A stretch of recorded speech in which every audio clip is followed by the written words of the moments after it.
মাম্মামকে দেখো এখন থেকে এত রকম এক্সপ্রেশন দেয় না, হাসি পায়। কখনো এমন করে যেন ভয় পেয়ে গেছে, কখনো সারপ্রাইজ, কখনো শক, মানে দেখে এত হাসি লাগে। তো এইগুলোই আমি এনজয় করছি, আমাকে তো রোজকারই রুটিন, আর কি বলবো। তো এই দেখো, এনাকে হয়তো তোমরা অনেকেই চেনো, ডক্টর বি.ডি. মুখার্জি।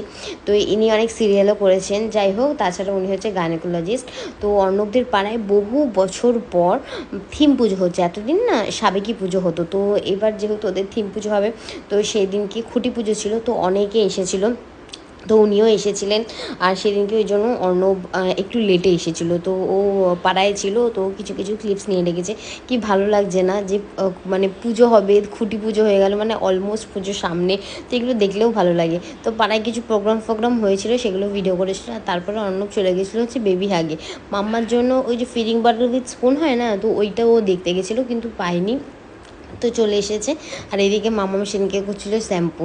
আর শ্যাম্পু করার দিন ও যা কান্নাকাটি